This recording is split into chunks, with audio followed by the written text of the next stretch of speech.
Halo, kembali lagi dengan aku setelah jeda azan ya.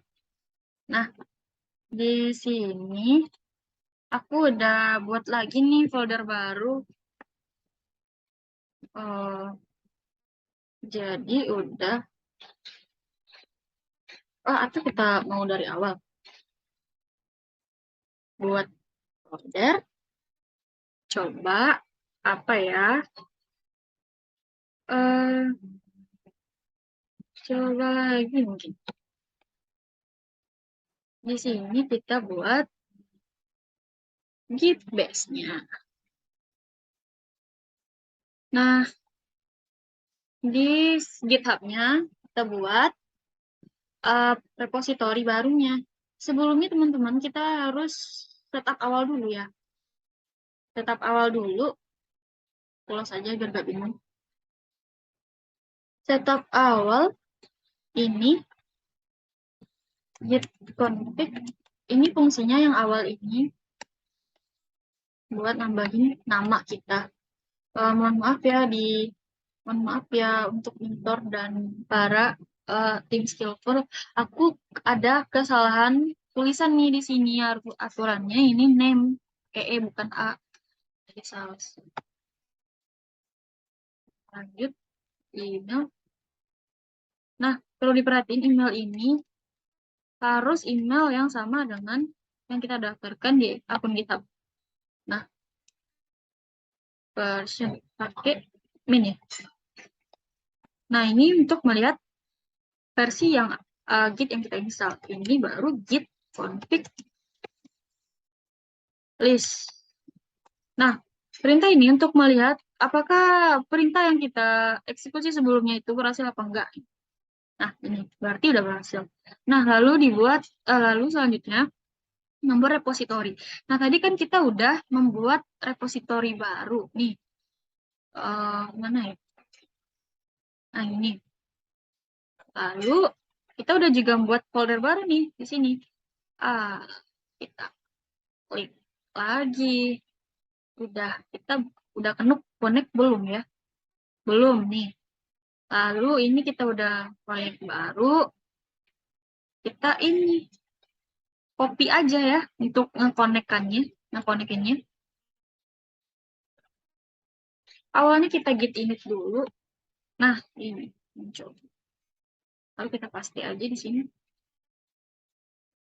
Kita paste. Oke, udah. Kita mau nih membuat perintah yang ada di MD aku nih. Oke. Git init nama proyek atau nama folder kita. Kita buat nama foldernya belajar. Oke. Git di atau kita mau nambahin apa ya di sini? Nambahin gambar atau teks ya? Kita nambahin teks aja dulu. Nah, di sini di ini kita mau kita dulu. Coba git add. Oh, wow. Di sini, berarti di sini. Git ini. Oke. Git git status sesuai dengan MD ya. Kita udah git init nama proyek. Nah, aku mau jelasin. Kalau git init yang kalau git init yang ada titik ini gunanya apabila nama file kita atau nama folder kita itu ada yang sama gitu. Maka solusinya kita pakai git init titik ini. Lalu kita git status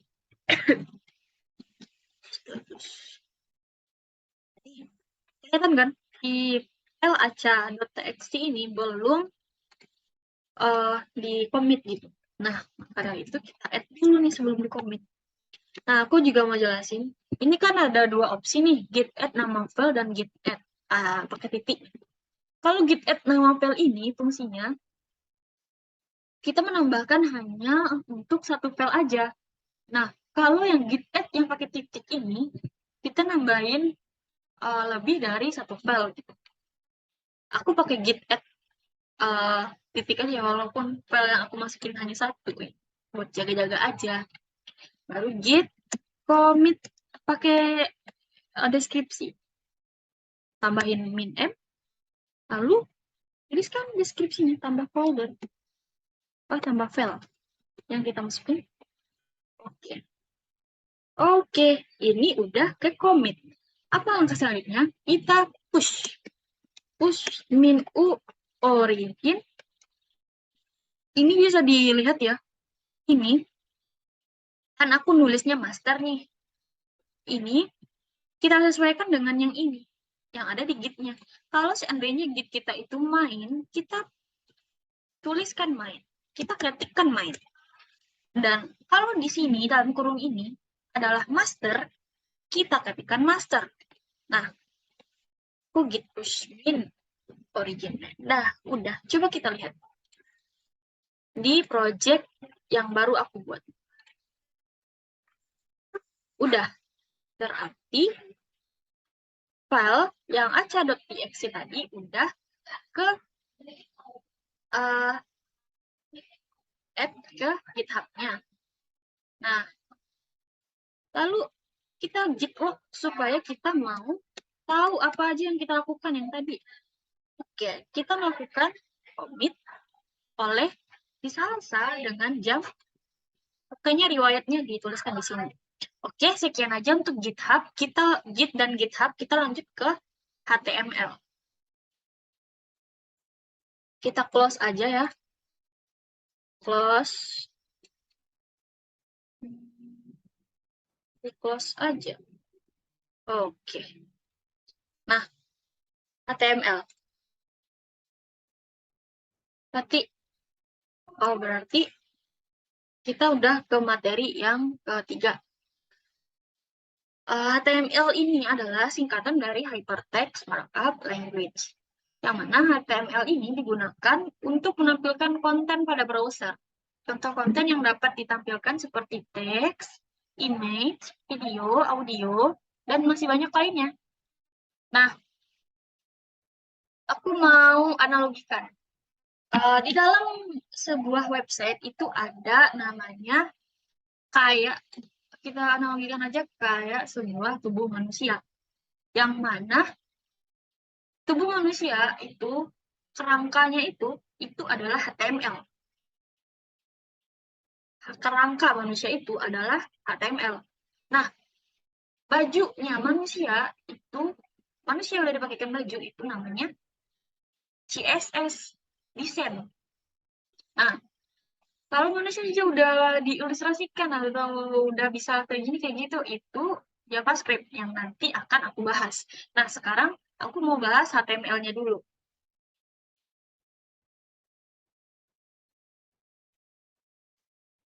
Oke.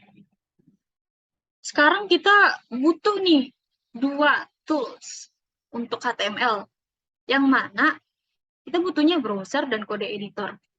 Nah, browser mau terserah apa aja. Boleh Chrome, boleh Mozilla Firefox, boleh Microsoft Edge, dan banyak lainnya.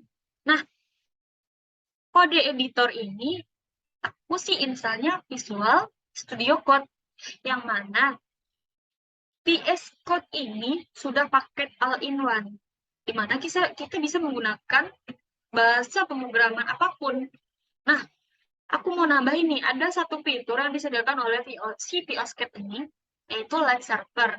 Di mana kita bisa mau membuat codingan, itu sudah otomatis ke refresh di browsernya kita.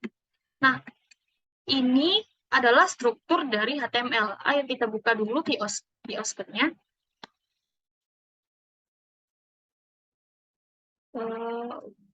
Apa ya? Pen folder aja. Mungkin ya. Yang baru tadi. Baru. Ya, kah baru tadi tuh?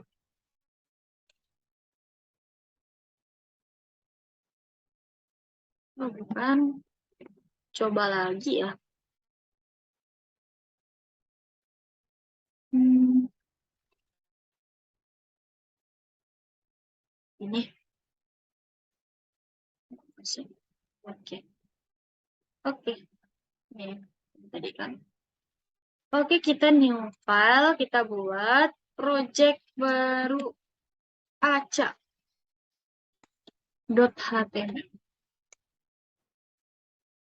Oke. Caranya sangat mudah ya kalau kita mau mengetahui struktur dari HTML tersebut. Kita tanda seruin aja nih. Kita klik tanda seruin aja, kita ketik tab dan langsung keluar. Ini untuk struktur HTML itu diawali dengan tag HTML dan closing tag HTML. Nah, ini open tag head dan closing tag head. Ini ada body. Di sini kita menuliskan konten kita. Kita cek dulu. Nah, itu udah aku jelasin tentang struktur HTML. Nah, kita coba buat. Nih, nah titelnya apa? HTML. Pertama. Buat apa ya? Halo. Saya Salsa. Nah, kita pakai fitur Liveware. Bagi teman-teman yang belum ada Open with Live Server ini, maaf ya tadi Live Server maksudnya, teman-teman bisa melihat di sini. Teman-teman bisa cari Live Server. Nih, teman-teman install deh. Ini aku udah install. Nanti otomatis ada di sini. Kita klik kanan filenya, kita otomatis ada Open with Live Server. Nah, kita cobain aja nih. Udah, cobain. Kalau saya Salsa dari Padang. Coba. Oh, Ctrl S dulu. Nah, udah. Itu fungsinya si live server. Jadi kita nggak perlu nge-refresh nggak perlu. Karena udah pakai fitur live server. Nah, selanjutnya ada HTML elemen. Di mana HTML elemen ini mungkin udah aku jelasin tadi ya. Kayak gini. Opening tag, closing tag, opening tag, closing tag, dan ini kontennya. Oke, udah. HTML atribut adalah properties. Oh, ini HTML atributnya. Nih, ada beberapa contoh tag yang paling sering dipakai di HTML. Kita cobain aja. Nih, P. P ini buat apa ya? P ini buat nambahin paragraf. PH1. Coba buat aja. Sini H1. Biodata kali. Coba. Oh, Ctrl S-nya belum. Jangan lupa Ctrl S. Nah, H1 fungsinya membuat heading pada font kita. Mau nyisipin gambar. Mau nyisipin gambar. IMG. IMG. Shortnya mungkin kita masukin aja ya. Apa ya gambarnya? Gambar apa?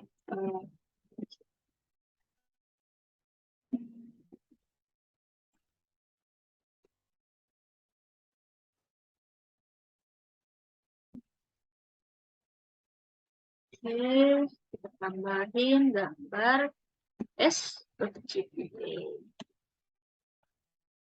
Coba deh. Kita lihat.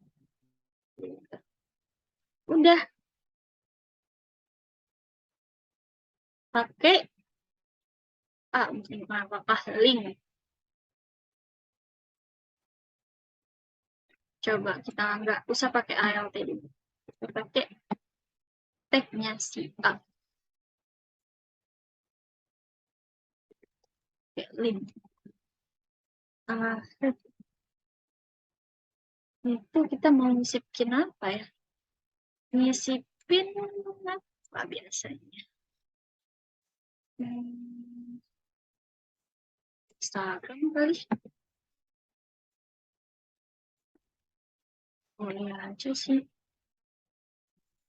Oke, ini namanya Instagram. Oke.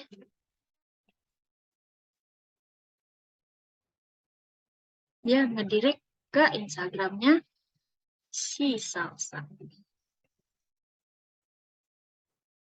Ini PR aja supaya dia ke bawah.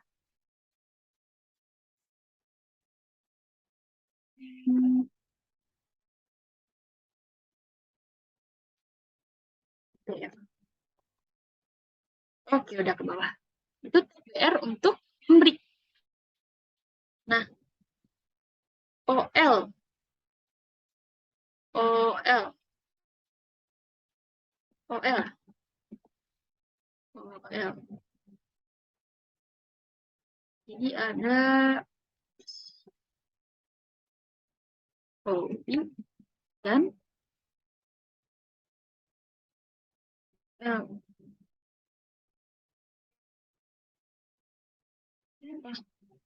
Status nih.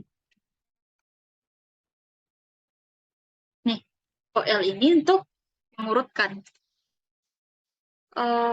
From. Untuk menambahkan from dan masukkan tabel nih, pakai tabel nih. Nah, kita coba buat deh tabel ya. Tabel. Di sini. Oke, kita buat tabel. Di bawahnya aja kali. Tabel. Ini. Ini untuk baru isi barisnya. Ini tabel untuk kolom, ini untuk baris.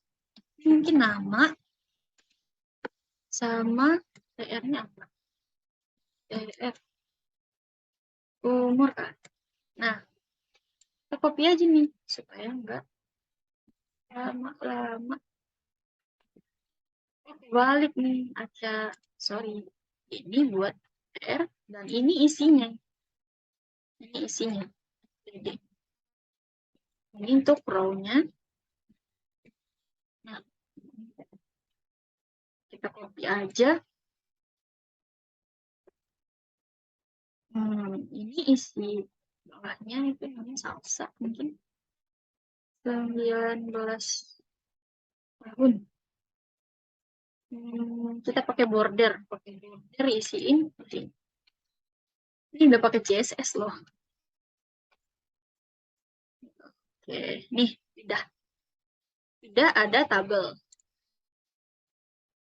Lanjut ke semantik HTML. Apa sih semantik HTML itu? Nah, semantik itu artinya kita dapat menggunakan elemen HTML yang sesuai dengan kebutuhan konten, apa kegunaan lain sama konten, dan apa kegunaan lain semantik HTML itu adalah meningkatkan aksesibilitas, meningkatkan SEO, lebih mudah di maintain. Nah, ini contoh dari semantik HTML. Aku mungkin nambahin artikel aja kali ya. Artikel. Coba aja. Udah bisa belum? Belum. Udah. Coba sebelum ada artikel.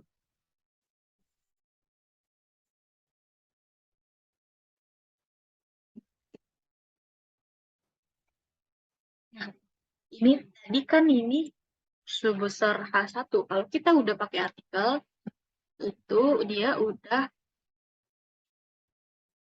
otomatis jadi ya, seperti artikel. Udah. Apalagi kita bahas HTML ini, udah buat tabel. Oh, nge-deploy ya? Bentar. HTML. Oke, deploy. Kita mau deploy nih. Oh, sebentar. Ini kita add dulu. Git status. GitHub-nya. GitHub, git add, git commit, m, tambah file.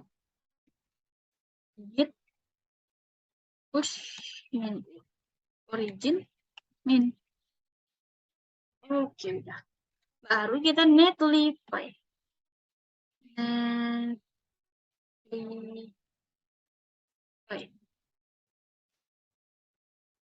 Oke. Oke.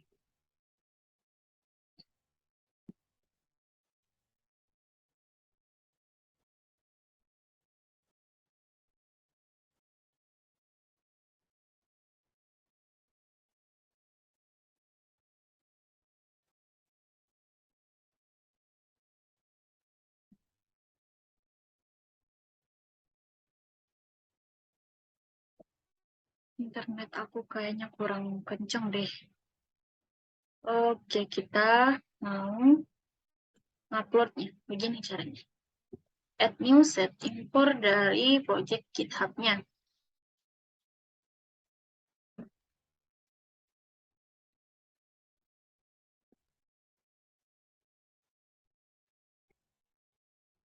Yang tadi yang mana? Yang project salsa ya? Oke, project salsa. Project salsa. Deploy. Oke deh, deploy. Ini fungsinya kita nge-hosting. Nge-hosting ini yang mana ini kan masih di lokal nih posisinya. Masih di lokal uh, itu kita, laptop kita nih. Supaya dia bisa diakses di mana aja atau online, kita harus nge-hostingnya dulu. Nah, ini lagi proses sebentar.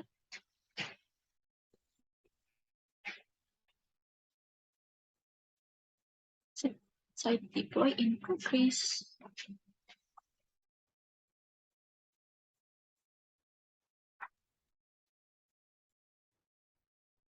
Sinyal aku kurang kencang nih, mohon maaf.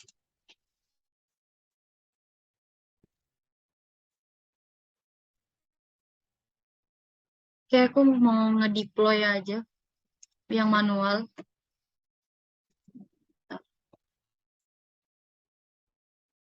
Kita jadiin satu folder.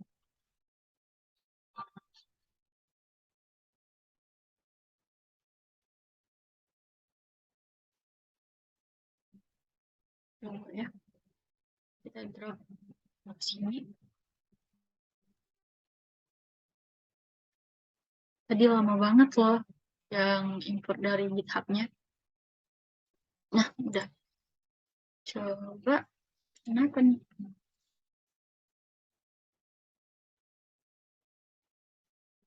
Oh, harus HTML-nya.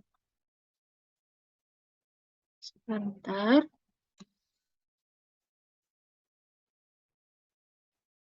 Oh, harus indeks ya.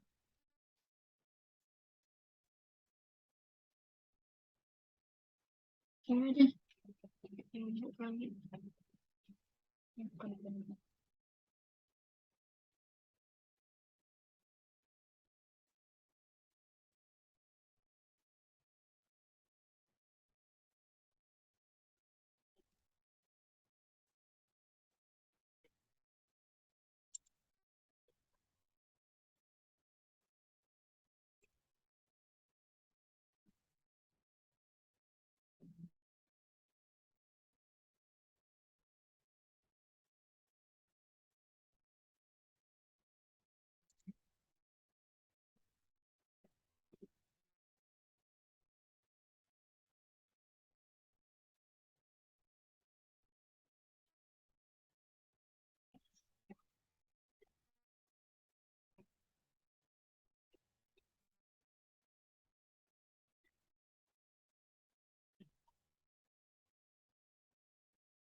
Apa kita pakai itunya aja?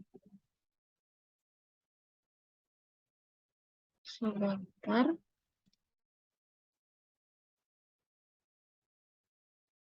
Hmm,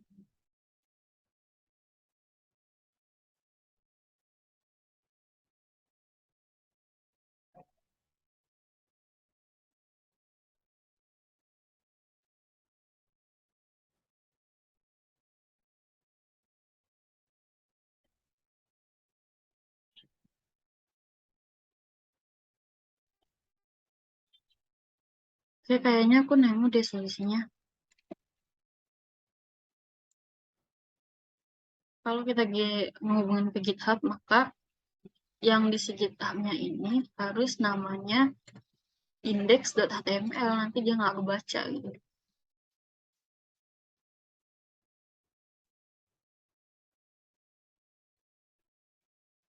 Semoga aja bisa ya.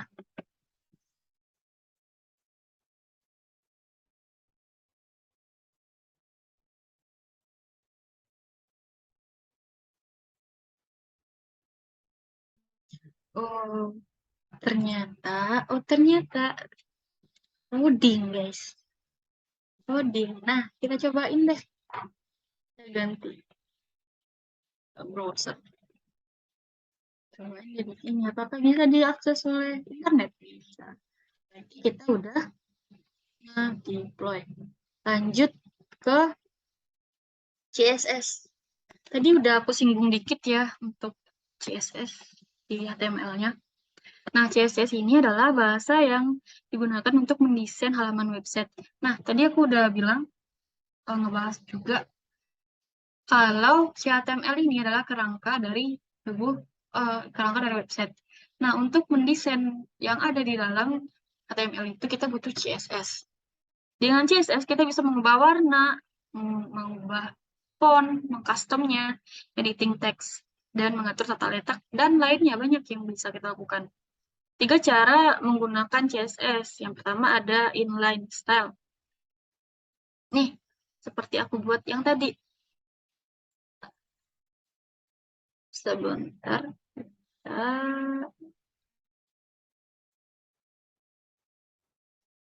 refresh deh. Kita refresh. Nah, di sini.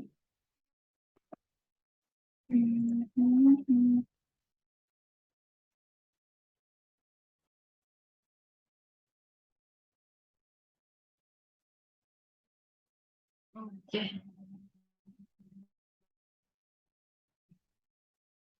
Kita pakai apa ya? Di biodatanya aja kali. Style.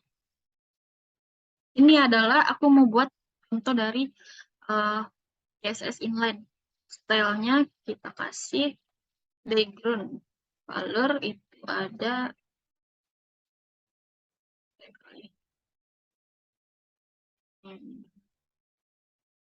Ctrl S. Oh, sebentar. Ini kayaknya masih yang lama tadi deh. Hmm,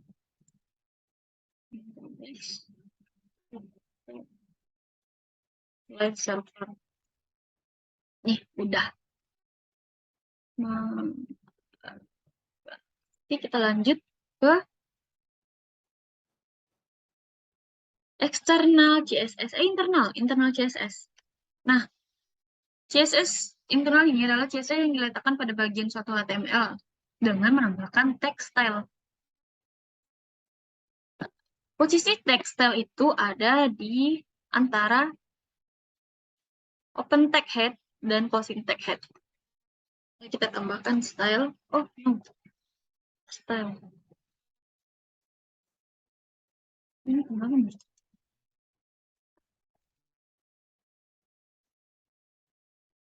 Sebentar dia.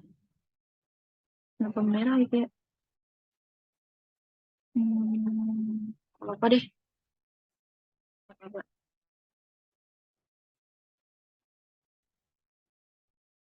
Style. Oke. Di sini kita mau ngambil satu apa ya? Satu aja kali lagi. Oke. Kita mungkin mau warnain hurufnya, jadi tadi kan backgroundnya merah. Kali 10 aja.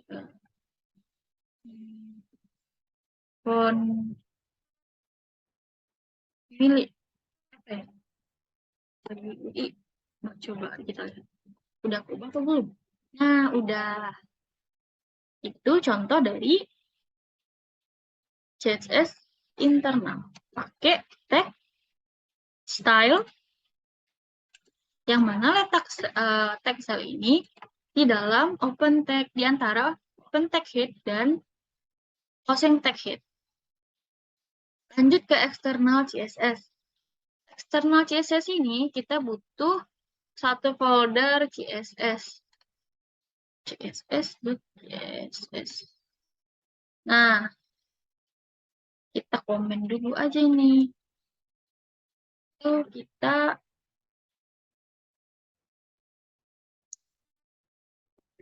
mana ya kalau komen ini? Boleh aja sih. Ntar aja. CSS. Kita mau buat, mau ngedesain yang mana? Yang P mungkin. Yang P. Buat P di sini. Buat background colornya yellow.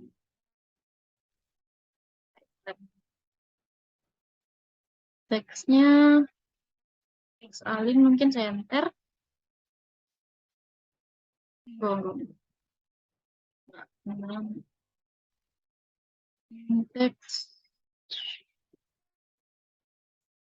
Teks mungkin.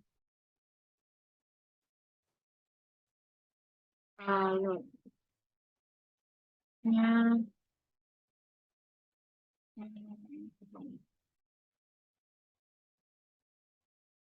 coba kita lihat. Udah nih. Udah jelas ya warna backgroundnya. Oh belum, kita panggil dulu. Kita panggil dulu di indeksnya.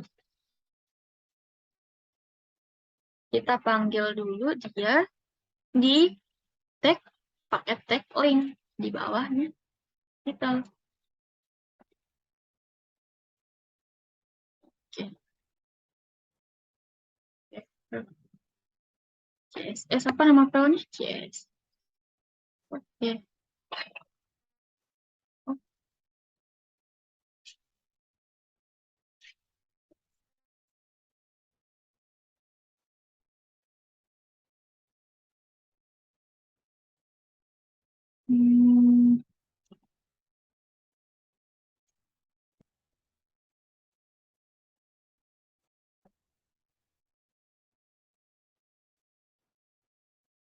Ini sudah yang salah ya.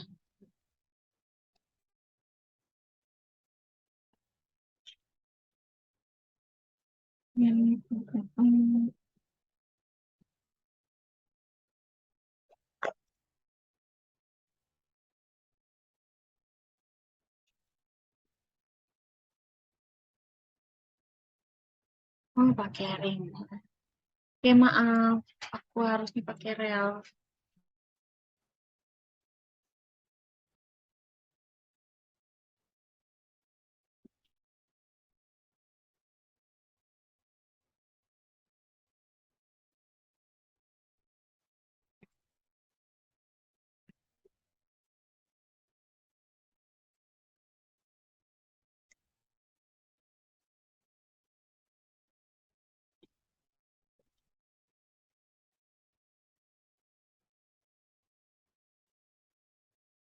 Nah, ini. Warnanya harusnya putih ya.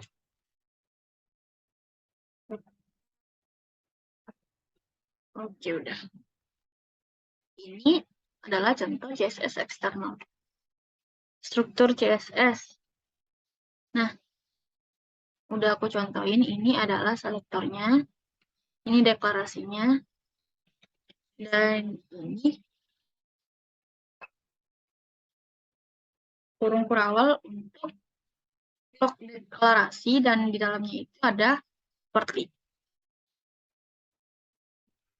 Lanjut kita bahas Flexbox. Nah, Flexbox ini adalah cara untuk mengatur layout, yang mana Flexbox ini untuk menyesuaikan layout secara otomatis. Tujuan dari Flexbox ini adalah memberikan kontainer kemampuan untuk mengatur panjang, lebar, dan posisi item-item yang berada di dalamnya, agar memaksimalkan ruang yang ada. Nah, konsep dari Flexbox ini adalah memiliki satu paren atau kontainer dan bisa beberapa child atau item.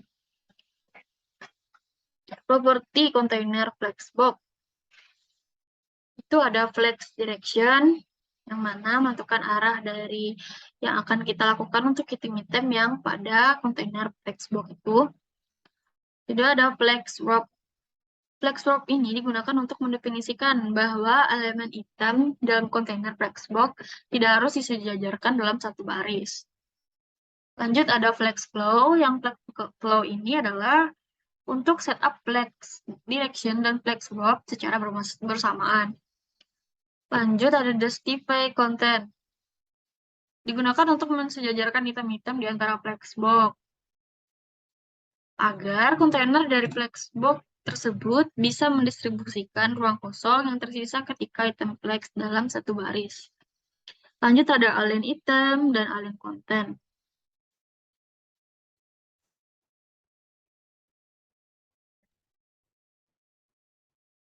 Nah, Flexbox ini direkomendasikan karena penggunaannya yang mudah dan banyak didukung oleh browser. Lanjut, kita membahas algoritma dan pseudocode. Algoritma adalah deskripsi berupa step-step atau prosedur yang dibutuhkan untuk menyelesaikan suatu masalah. Kualitas wajib dari algoritma ada input dan output yang harus didefinisikan terlebih dahulu dengan tepat. Setiap step harus benar-benar clear dan tidak ambigu. Nah, kenapa kita harus belajar algoritma? Karena programming itu adalah algoritma dan struktur data. Data struktur digunakan untuk mengelola atau manajemen sebuah data, dan algoritma yang akan menyelesaikan suatu permasalahan menggunakan data tersebut. Contoh algoritma dalam codingan. Nah, aku mau buka websitenya Skillful dulu deh. Kita buka yang JavaScript.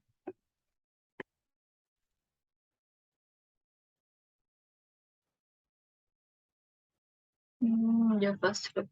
Kita mau buka terminalnya aja.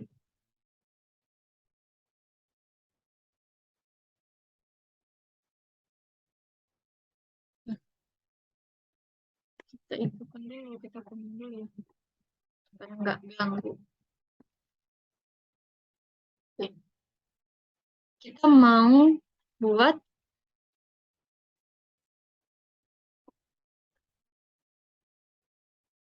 mau buat contoh algoritma.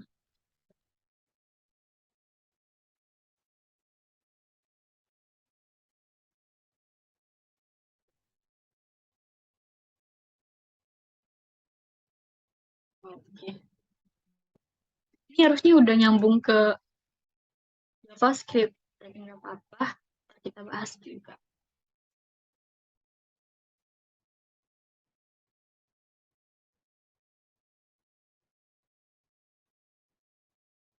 Hmm. Hmm.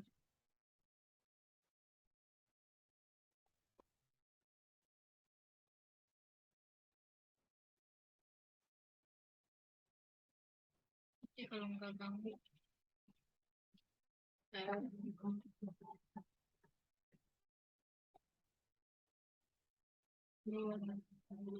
dulu.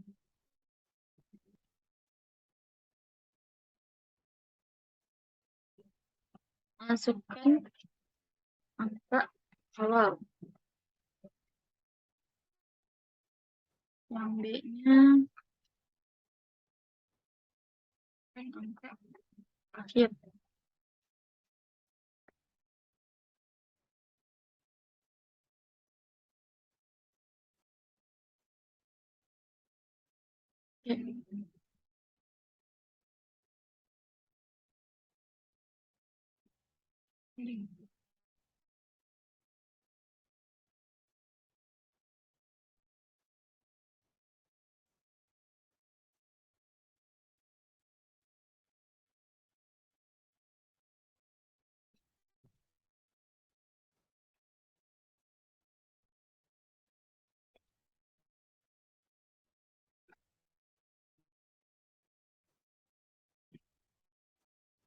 Oke.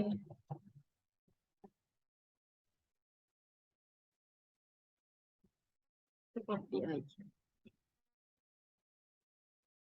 Dua. Tiga. Udah. Itu contoh algoritma. Nah, lanjut ke pseudocode. Pseudocode adalah menuliskan algoritma dengan umumnya. Sebelumnya kita implementasikan dulu. Ini ada struktur pseudocode. Ada judul, deskripsi, dan implementasi. Bagaimana cara menulis pseudocode? Menggunakan huruf besar pada kata kunci key comment. Menggunakan identasi, satu statement sama dengan satu baris, please be specific, tapi tetap simpel. Ini contoh dari pseudocode.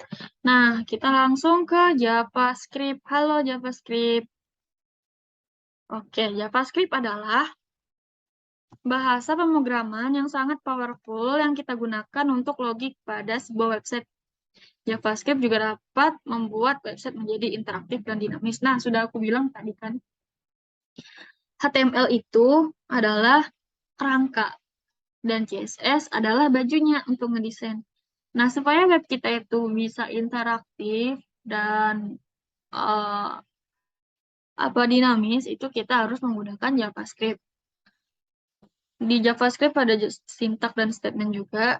Sintak bisa dianalogikan seperti kosakata atau vocabulary dan tata cara daripada bahasa pemrograman. Kita menggunakan sintak tertentu untuk membuat statement program dan instruksi dijalankan oleh web browser, compiler, ataupun interpreter. Ada 3 macam jendela pada JavaScript, yaitu ada alert, ada confirm, ada prompt. Nah, tadi aku mau yang ngebuat untuk algoritma aku pakai prompt.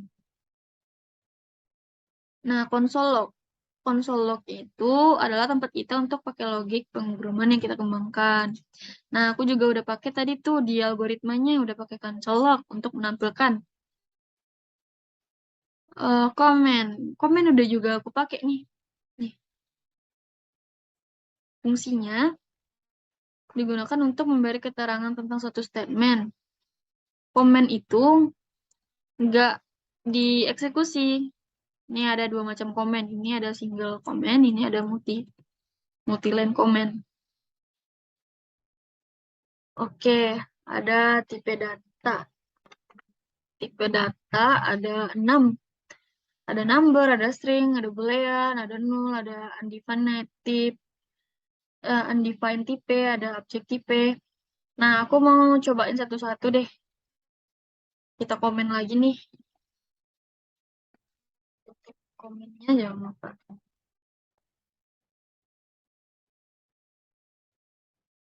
Aku mau nyobain yang number. Let number. Ini number ya. Number 1.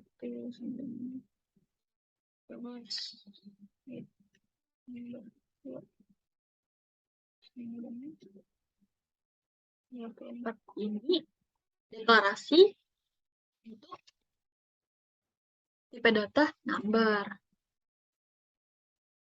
Nah, selanjutnya ada string. String ini adalah karakter ya. Aku contohin.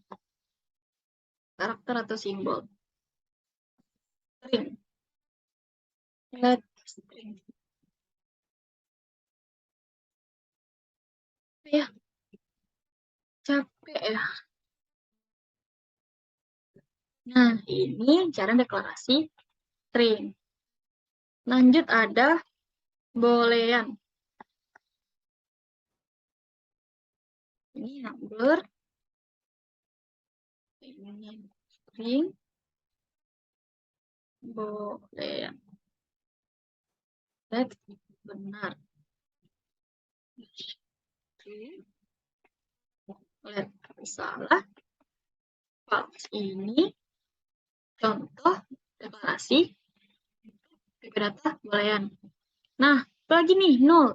Null ini adalah tipe data yang diartikan bahwa sebuah variabel atau data tidak dapat memiliki nilai. Nah, kita coba.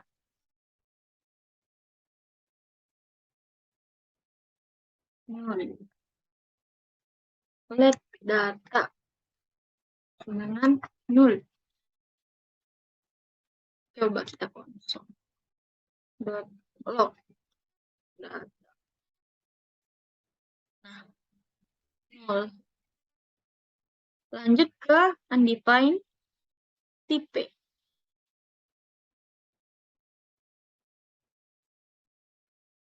Undefined type ini adalah tipe data yang mempresentasikan variabel yang tidak memiliki nilai. Coba undefined.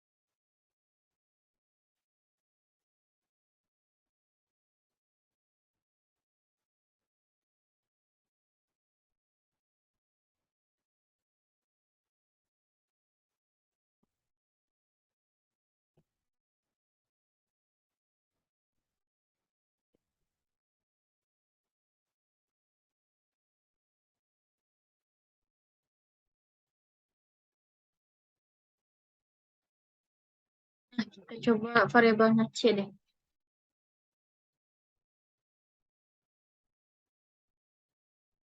Oke, variabelnya apa?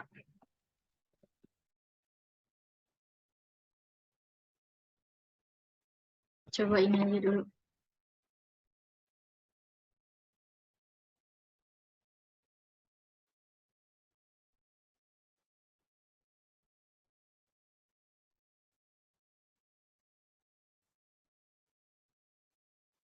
Mana?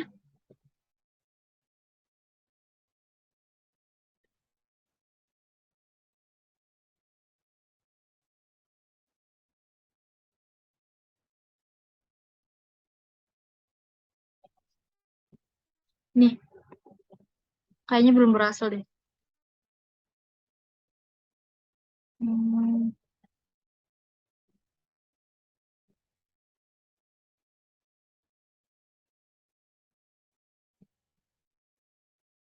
kayak gini deh. Outputnya ntar ini undefined karena ini adalah variabelnya nggak sama. Lalu ada object type.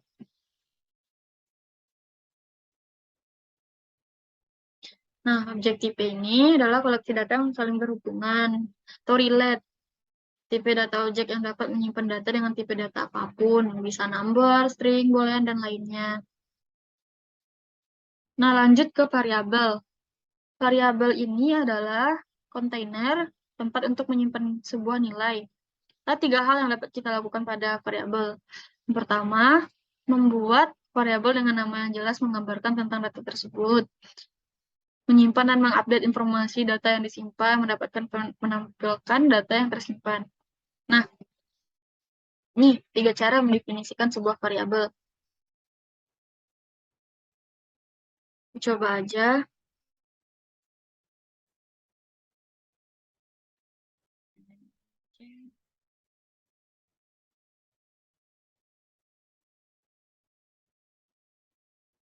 ada, kita buat par dulu ya. Nama salsa konsol. Nah, ini adalah par. Selanjutnya ada led. Led, misal kotak, pedang, uh, sama main, aman.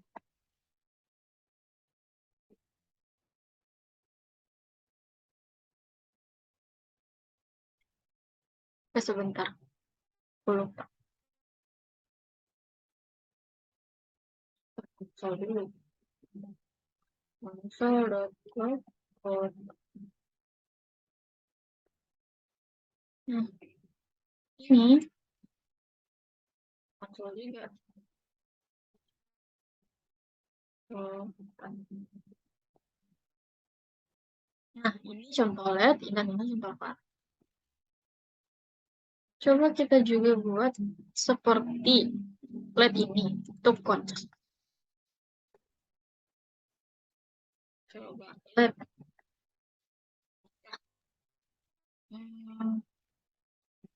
Ruangan misal.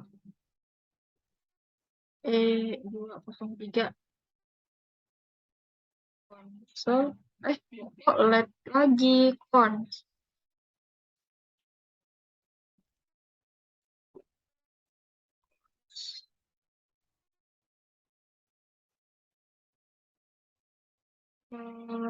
Konsol.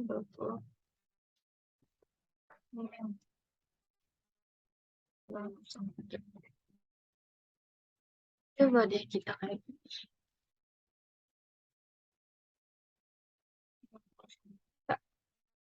So, konsol.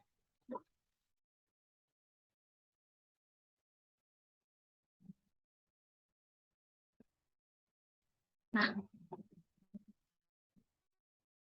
angkat error. Yang mana kon ini nilainya tidak dapat dirubah. Gak sama yang ini, LED. Nah, apa perbedaan var dan LED? LED dikenalkan pada versi JavaScript terbaru ES6. Variabel LED mendukung kaidah global variabel dan lokal variabel. Jadi dianjurkan untuk menggunakan LED untuk variabel yang dinamis. Dianjurkan menggunakan LED untuk variabel yang tidak statis. Biar dapat diubah. Nah, lanjut kita akan membahas operator. Operator. Awal itu ada assignment operator yang sering kita gunakan ini. Ini adalah assignment operator. Nah, ada operator matematika. Nih, kita cobain. Ayo. Let A dengan misal 8. Let B.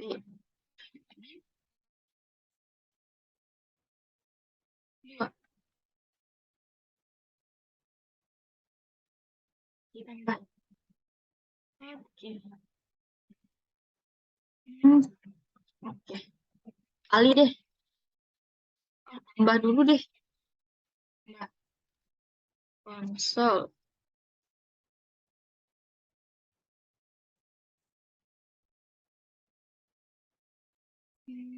Aku salah. Konsol.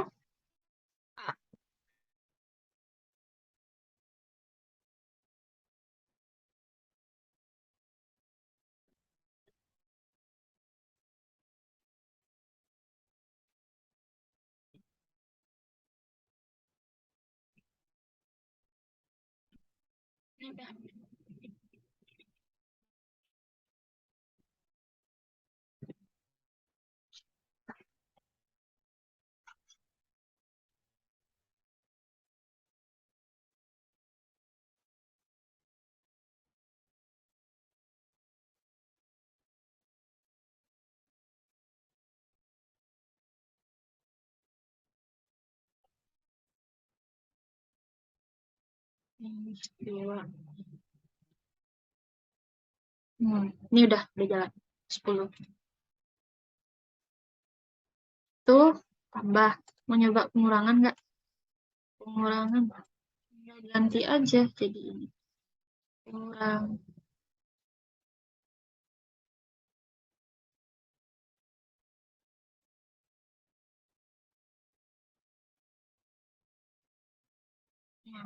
Nah, lanjut ke increment-decrement. Nah, ini digunakan untuk menambah atau mengurangi sebesar satu nilai. Kita mau hapus deh. 9. 8 tambah 1, 9. Operator aritmatik. Aritmatik ini melibatkan operasi matematika. Nah, kita cobain. Coba deh.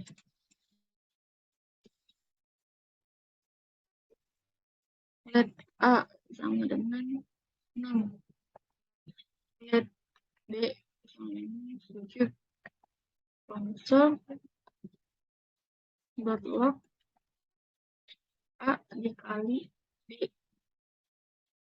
Nah, ini nih. Ada operator comparison. Nah, si comparison operator ini adalah operator yang membandingkan satu nilai dengan nilai lainnya.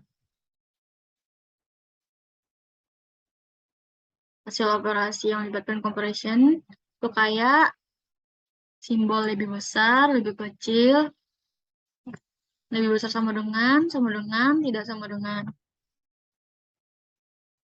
Ada yang terakhir operator logikal. Nih, ada kayak and, or, not. Lanjut kita membahas JavaScript dasar kondisional. Kondisional merupakan statement percabangan yang menggambarkan suatu kondisi. Conditional statement akan mengecek kondisi spesifik dan menjalankan perintah berdasarkan kondisi tersebut. Yang dicek apakah kondisi tersebut true atau benar. Jika true, maka kode di dalam kondisi tersebut dijalankan.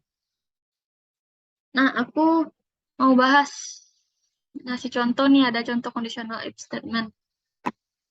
Di sini mumpung aku lagi belum makan, aku akan membuat kondisi.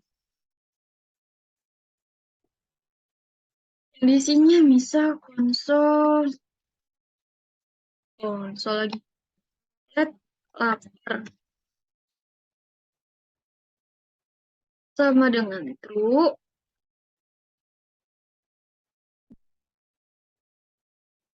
maka if-nya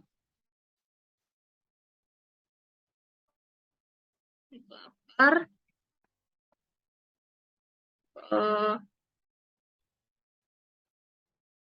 konsol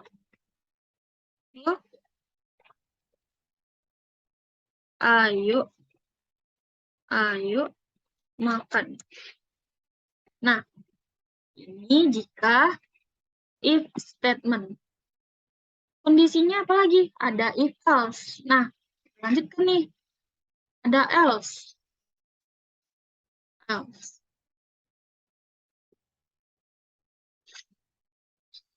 Nah, kita lanjutkan. Kalau dia else ini,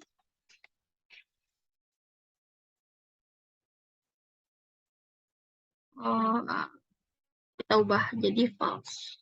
Biar si else-nya kelihatan. Jadi ada eksekusinya. Kalau nggak lapar, kita ngapain? Tidur. Tidur. Oke. Itu udah if else statement. Nah, dijelasin nih. If else statement itu jika satu kondisi bernilai false. Bagaimana kalau kita mempunyai berbagai kondisi? Maka kita punya if else if. Nah, aku mau buat nih yang seperti ini, lampu lalu lintas. Tapi kayaknya nggak perlu deh, langsung aja. Kalau nggak lapar, ini tidur. Oh, perlu deh, buat aja buat. Ayo kita lampu lintas sama dengan merah. Merah. If lampu lampu lintasnya hmm,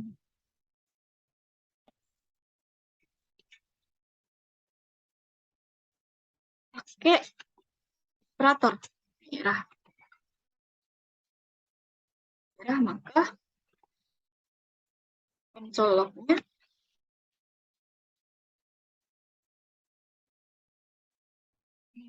berhenti. Nah, udah langsung if jika lampu lintasnya kuning, maka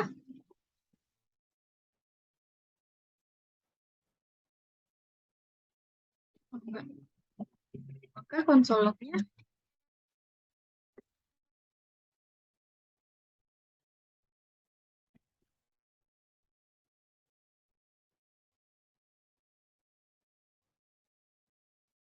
konsolnya hati-hati.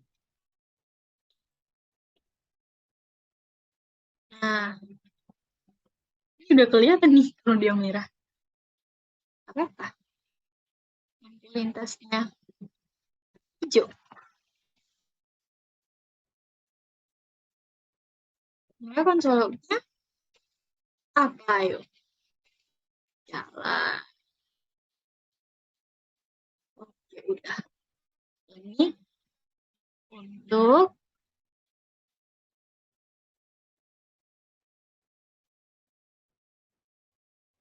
aduh, kenapa dia?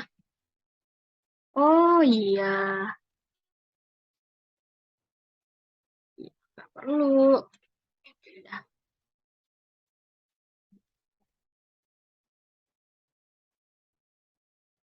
Oh, berarti kurang satu kondisi dia. Ntar pakai else.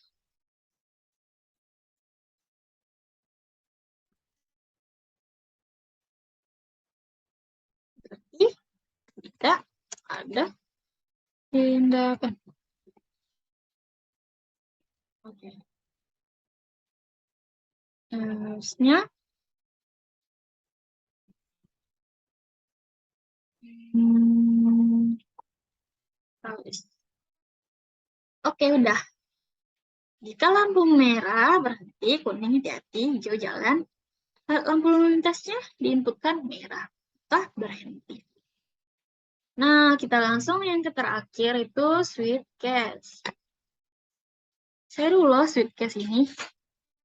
Ayo, kita coba contoh kasus lain deh. Kita coba. Hmm, Let apa? Remote TV. Ya, remote TV.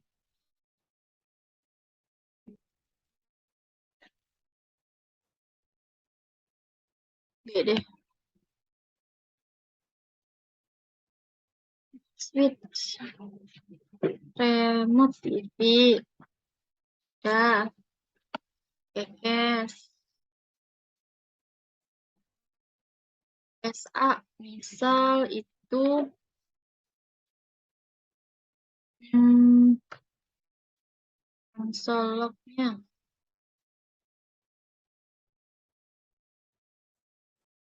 Hidupkan TV. Oh, bukan pakai tip. Pakai dik.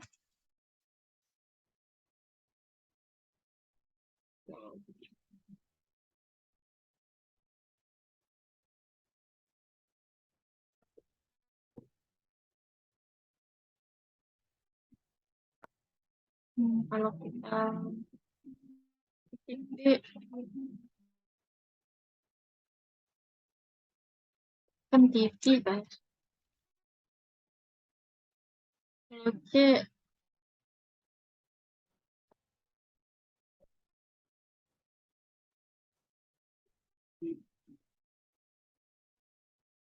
pindah channel mungkin ya.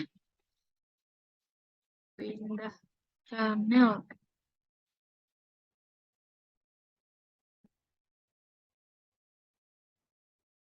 Kalau dia kurangi volume. Oke, udah. Defaultnya kita pakai apa? Yes. Default.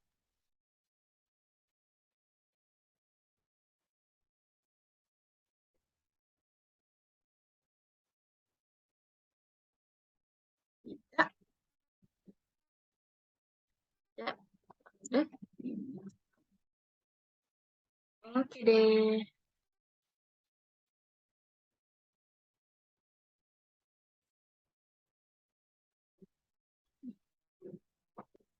Ayo.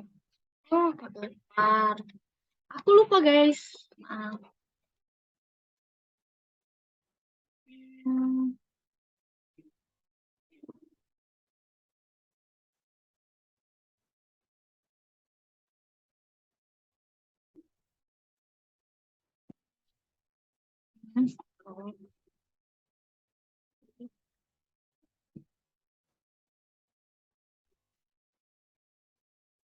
Mana ya salahnya?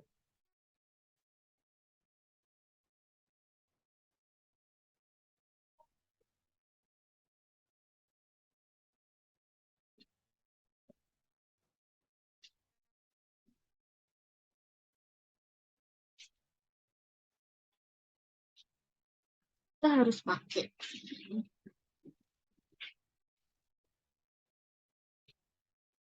Hmm, harus pakai angka. Oke, udah. Kasih.